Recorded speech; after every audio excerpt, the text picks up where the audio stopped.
दोस्तों, good evening. अच्छा भाई, आज मार्केट में जो है एक बड़ा खेल हुआ, हमने डिस्कस किया था। कहीं ना कहीं जो है ऊपर के तरफ ही शुरुआत हुई डाउ जोन्स के कारण, और फिर ऊपर के तरफ शुरुआत के बाद बिल्कुल भाई पिटाई देखने को मिली है।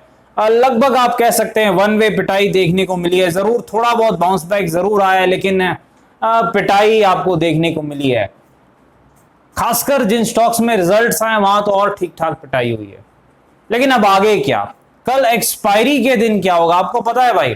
कल एक्सपायरी है, क्योंकि 26 जनवरी 26 जनवरी को आपको पता है मार्केट हॉलिडे भी है।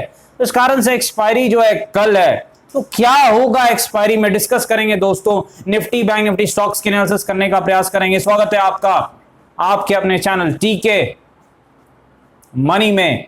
मेरा नाम है त्रिभुवन। चलिए चर्चा की शुरुआत कर रहे हैं। सबसे पहले सबसे इंपॉर्टेंट मार्केट यानी निफ्टी। ठीक है, डाउ जोन्स यूएसए मार्केट कल फिर ऊपर था भाई।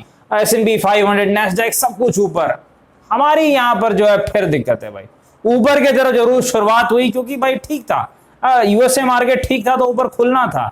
लेकिन खुलने के बाद क्या हुआ भाई? पिटाई हुई है, कुछ नहीं, सिर्फ पिटाई हुई है। और उसके बाद जो है एक अच्छी खासी पिटाई के बाद एक नॉर्मल सा जो है एक बाउंस बैक आया है।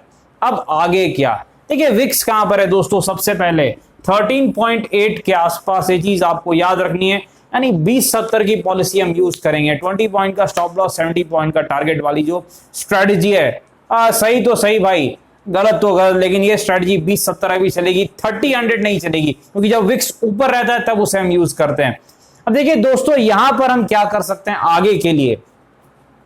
देखिए यहां पर तेजी के लिए दोस्तों कम से कम 135 के ऊपर हम तेजी के बारे में सोचेंगे। कल जो है 18,135 के ऊपर हम तेजी के बारे में सोच सकते हैं। अगर निफ्टी जाता है तो हमारा स्टॉप लॉस क्या रहेगा भाई? छोटा स्टॉप लॉस मिलेगा तभी खेलने वाले हैं, वरना नहीं खेलने वाले हैं। देखिए जो स्टॉप लॉस हम लेंगे लगभग जो है लगभग 24 पॉइंट्स के आसपास का। इसको आपको एडजस्ट करना पड़ेगा अपने ऑप्शन प्राइस में, स्पॉट के चार्ट को। तो लगभग 24 पॉइंट का स्टॉप लॉस हम लेंगे। और 135 के ऊपर निफ्टी जाता है तो एक टारगेट हम लेके चल सकते हैं, जो कि अगला रेजिस्टेंस यहां पर बन चुका है आज 18,200, 18,200 के आसपास। ये चीज आपको याद रखनी है, अगला टारगेट हम लेके चलने वाले हैं। और वहां पर जो है उसके बाद कौन सा रेजिस्टेंस है वो तो आपको पता ही है भाई। 18,260 से लेके 18,280, 260 से 280 का अगला रेजिस्टेंस है। लेकिन पहला खेल क्या है? 135 के ऊपर तेजी के बारे में सोचना है, छोटा स्टॉप लॉस लेना है। गलत हुआ है कोई बात नहीं भाई, 2 ट्रेड भी गलत है कोई दिक्कत नहीं है, छोटा स्टॉप लॉस है। तो लगभग 24 पॉइंट का स्टॉप लॉस है और लगभग 70 पॉइंट का आपको टारगेट, 70 पॉइंट का टारगेट 1:3 मिल सकता है। स्ट्रेटजी अच्छी है, मौका आसान है, ये चीज आपको याद रखनी है। पिटाई कब करनी है भाई? पिटाई भी इंपॉर्टेंट है भाई, एक तरफ काम नहीं चल सकता है, पिटाई के लिए भी देखना पड़ेगा। देखिए पिटाई के लिए 79 के नीचे पिटाई करने वाले हैं।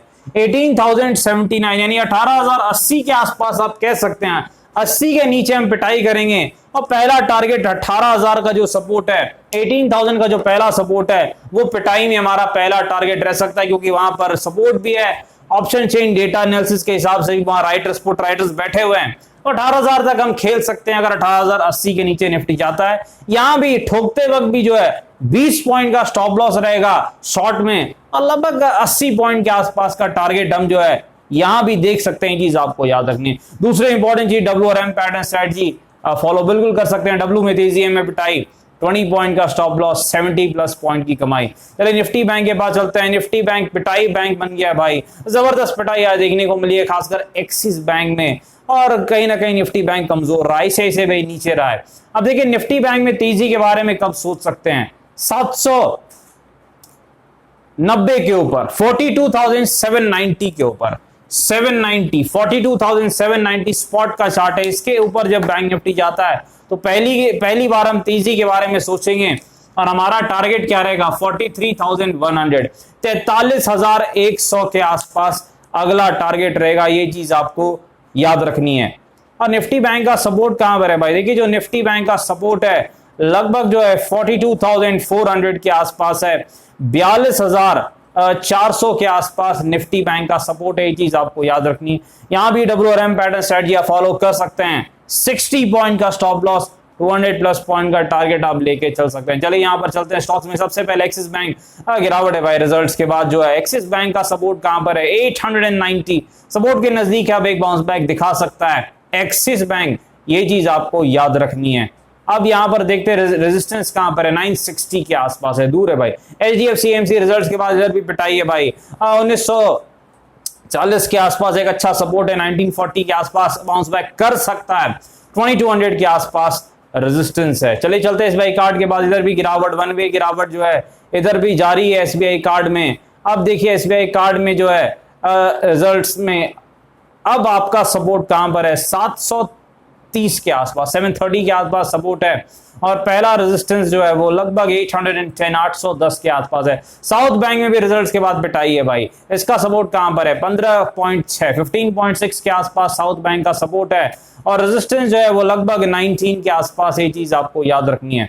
रिजल्ट्स के बाद अक्सर बैंकिंग स्टॉक्स में पिटाई हो रही है, यस बैंक में भी हुई, साउथ में भी, एक्सिस बैंक में भी। देखते हैं आगे क्या होता है। डिस्क्लेमर आपको बताया, वीडियो एजुकेशन और इन्फॉर्मेशन पर्पस के अपने फाइनेंशियल एडवाइजर से बातचीत करके फैल बाजार में काफी जोखिम है, थोड़ा ध्यान से काम करें। धन्यवाद।